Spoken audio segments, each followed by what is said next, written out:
Made it. I want to talk to you guys about something, and I want to show you um, a clip. Okay. Now, I'm a big fan of this gentleman, and I'm going to share this on my Facebook page too. But during the live here, I want to show you guys while we're on here. But his name is Dr. Peter Attia. He's an MD. He's been on Joe Rogan at least twice.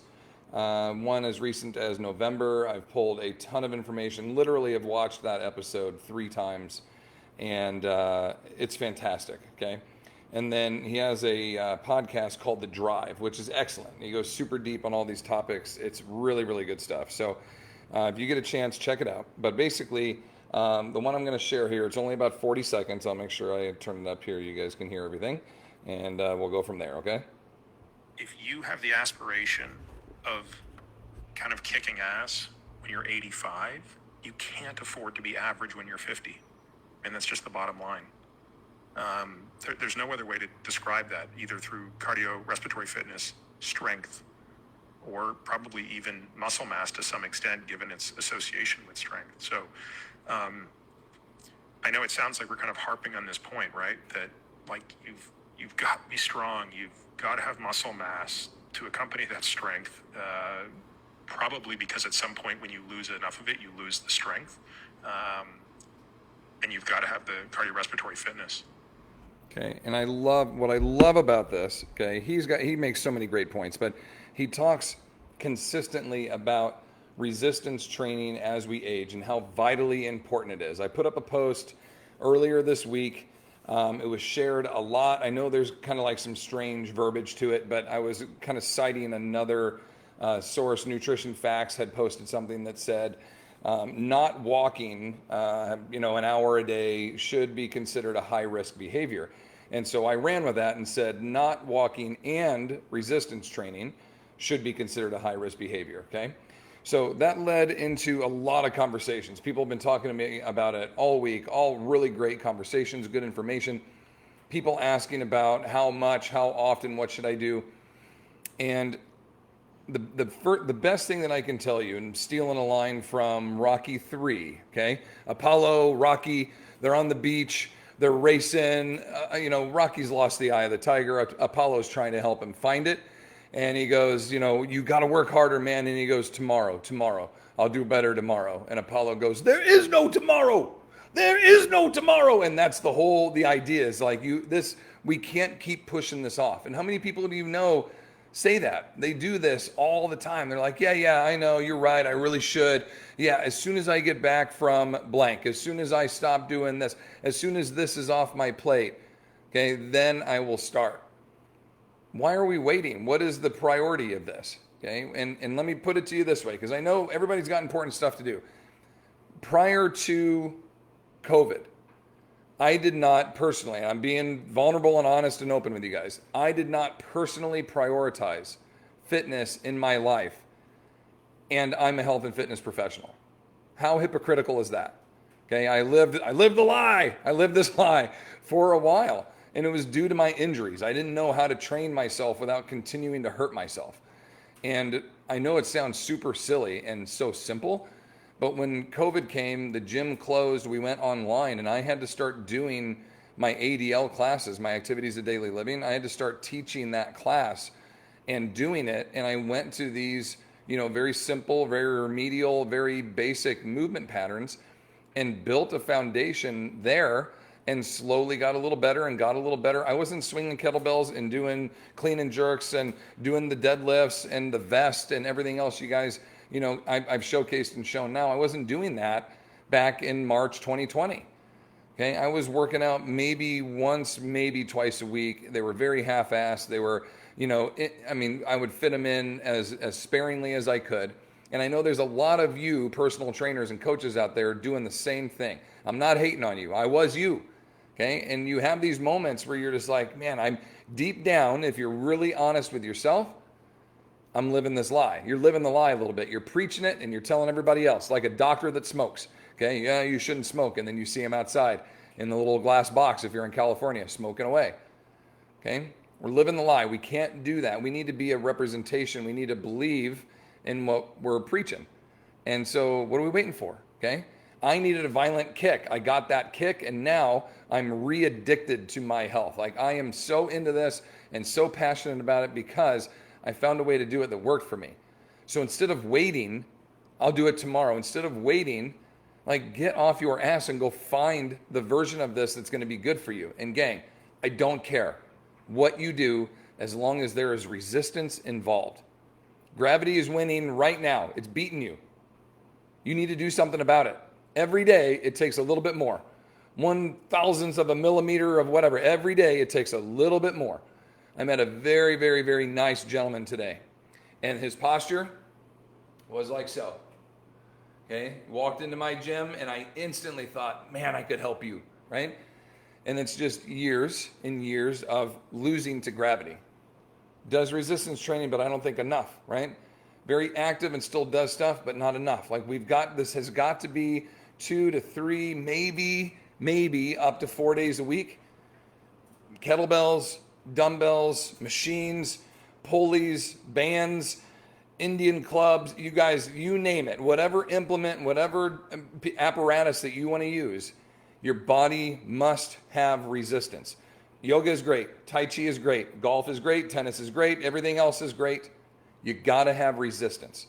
If you're not including the resistance, there's no stress placed upon the bones. The bones will not respond. You're going to become osteopenic. That is going to lead to osteoporosis. You will become Mr. Glass, where a small, simple fall or even a violent movement, your bones will break, okay? You think I'm joking? Go look this stuff up, okay? I speak the truth, baby. I speak the truth. Go and look this up.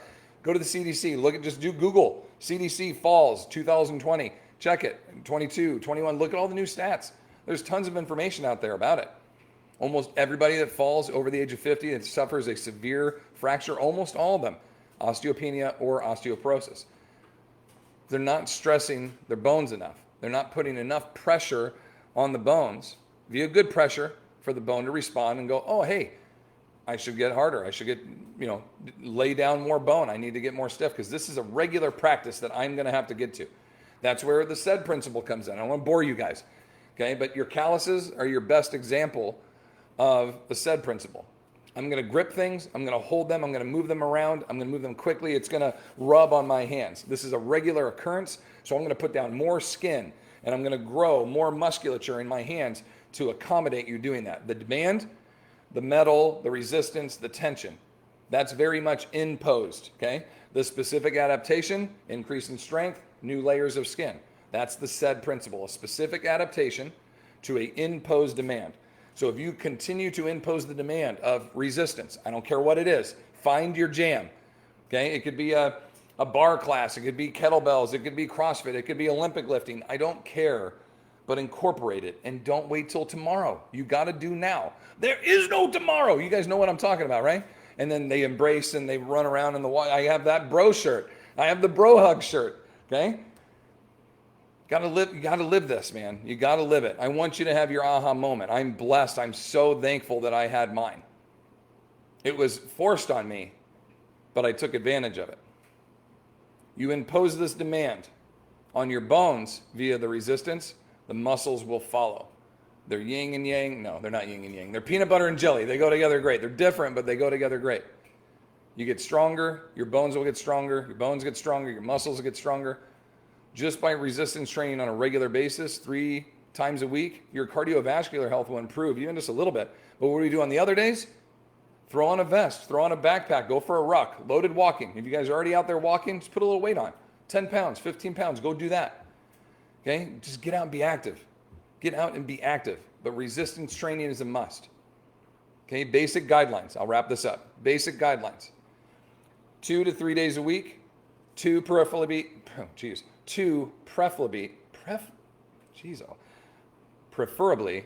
2 days a week to start. I had a rough time with that. 2 days a week to start for about a month, if you're just starting completely fresh, okay? After a month, bump it up, add a third day. And you should basically do every other day, no more than like 72 hours apart, guys, okay? Atrophy starts kicking in pretty quick. Sarcopenia is not far behind, 7 to 10 days. So you can't mess around with this. One more small rant. This is a bonus rant. One of my very good friends told me in an email, don't apologize for providing us more education. So I'm not going to apologize for going longer. However, I'm going to go a little longer. Okay? And I lost it. What was I going to talk about? Anyway, I guess I'm wrapping it up. I went to defend myself and forgot what I was even going to talk about. Anyhow. Okay.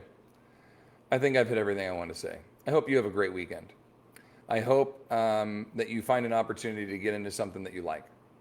And I hope that you get addicted to it and that it has the life-altering experience that you need and that you hope for. So much can be done in 20 minutes every other day. That's why we started that program, EOD 20, every other day, 20 minutes. It's just a simple little motto, right? What's a motto with you? It's a very simple little motto. Every other day for 20 minutes. Get in there and lift some weights. Move resistance is the most important thing I can give you.